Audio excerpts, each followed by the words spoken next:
বিশ্বাসঘাতকতার যেন অনন্য নজির স্থাপন করল সৌদি আরব। মুসলিম হয়েও ইহুদিদের জন্য আরেক মুসলিম দেশের বিরুদ্ধে গেল রিয়াদ। ইসরায়েলকে লক্ষ্য করে ছোড়া ইরানের ড্রোন ভূপাতিত করে নিজেদের অবস্থান স্পষ্ট করে দিয়েছে দেশটি। জানিয়েছে গাজাবাসীর পাশে দাঁড়ানো ইরানের পক্ষে নয় তারা। তাদের এই কর্মকাণ্ডই যেন প্রমাণ করল সৌদি আরবের ইসরায়েল প্রীতির বিষয়টি। বুধবার এক বিস্ফোরক প্রতিবেদন প্রকাশ করে ইসরায়েলি সংবাদপত্র ইসরায়েল হায়োম। এতে দাবি করা হয়, ইসরায়েলে যখন ড্রোন হামলা চালাচ্ছিল ইরান, গোপনে তখন সেই আকাশযান ধ্বংসে মেতেছিল সৌদি আরব। উপসাগরীয় সূত্রের বরাতে এই তথ্য জানিয়েছে সংবাদ মাধ্যমটি। জানা গেছে, ইরানি ড্রোনগুলো জর্ডান, ইরাকের আঞ্চলিক আকাশসীমা অতিক্রমকালে সৌদি বিমান বাহিনীর রাডারে ধরা পড়ে। পরবর্তীতে সৌদি প্রশাসনের নির্দেশে হেলিকপ্টার ব্যবহার করে ভূপাতিত করা হয় মনুষ্যবিহীন আকাশযানগুলোকে। ইসরায়েলে পৌঁছানোর আগেই ড্রোনগুলোকে ধ্বংস করে সৌদি বাহিনী।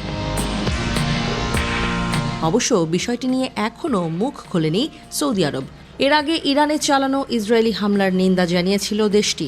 এছাড়াও তেহরানে হামলার জন্য তেল আবিবকে আকাশসীমা ব্যবহার করতে না দেওয়ার কথা জানিয়েছিল তারা। মার্কিনীদের দেয়া উন্নত প্রযুক্তি নিয়ে সুসংগঠিত সৌদি আরবের বিমান বাহিনী, যেগুলোর বেশিরভাগই ট্রাম্পের প্রথম মেয়াদে ক্রাউন প্রিন্স মোহাম্মদ বিন সালমানের সাথে হওয়া চুক্তি অনুযায়ী পেয়েছিল রিয়াদ। 12 দিন ধরে চলা ইরান ইসরায়েল যুদ্ধের গুরুত্বপূর্ণ অংশ ছিল পাল্টাপাল্টি ড্রোন হামলা। এ সময়ে ইসরায়েলি ভূখণ্ড লক্ষ্য করে হাজারেরও বেশি ড্রোন ছোড়ে আইআরজিসি বিভিন্ন সময়ে, যেগুলো যুক্তরাষ্ট্র, ফ্রান্স, যুক্তরাজ্য এবং জর্ডানের সমন্বিত প্রচেষ্টায় ভূপাতিত করা হয়। সৌদি মুখে স্বীকার না করলেও ইরানের ড্রোন ধ্বংসের বিষয়টি সরাসরি স্বীকার করে মুসলিম সংখ্যাগরিষ্ঠ আরেক দেশ জর্ডান। জানিয়েছিল, আকাশযানগুলো প্রতিহত করতে গিয়ে এর বেশ কয়েকটি জর্ডানের ভূখণ্ডে পড়ে, যাতে খানিকটা ক্ষয়ক্ষতি হয়। অভিযানে সহায়তা করার বিষয়টি জানিয়েছিল ফ্রান্সও। প্রতিবেদনে বলা হয়, মধ্যপ্রাচ্যের নাটকীয় পরিবর্তন হচ্ছে আন্তর্জাতিক রাজনীতি, যেখানে সুন্নি মুসলিম রাষ্ট্রগুলো ইরানকে হুমকি হিসেবে দেখছে। আর বিশ্লেষকদের দাবি, ইসরায়েলের সাথে যে দেশগুলোর আনুষ্ঠানিক কোনো সম্পর্ক নেই, তাদের এমন অপ্রত্যাশিত মাত্রার সহযোগিতাই বলে দিচ্ছে মধ্যপ্রাচ্যে পাশার দান পাল্টানো শুরু করেছে, যা মার্কিন প্রেসিডেন্ট ডোনাল্ড ট্রাম্পের দেখানো মেগা ডিলের পথ, অর্থাৎ ইসরায়েলের সাথে সম্পর্ক স্বাভাবিকীকরণ।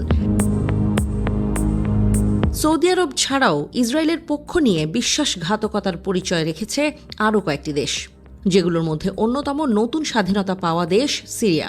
দামেস্কের বিরুদ্ধে অভিযোগ রয়েছে, ইরানে হামলা চালাতে ইসরায়েলি যুদ্ধ বিমানের বহরকে আকাশসীমা ব্যবহারের অনুমতি দিয়েছিল তারা। একই অভিযোগ ওঠে জর্ডান এবং ইরাকের বিরুদ্ধেও। উল্টো ইরান হামলা চালালে সেগুলো বরাবরই প্রতিহত করে আম্মান ও বাগদাদ।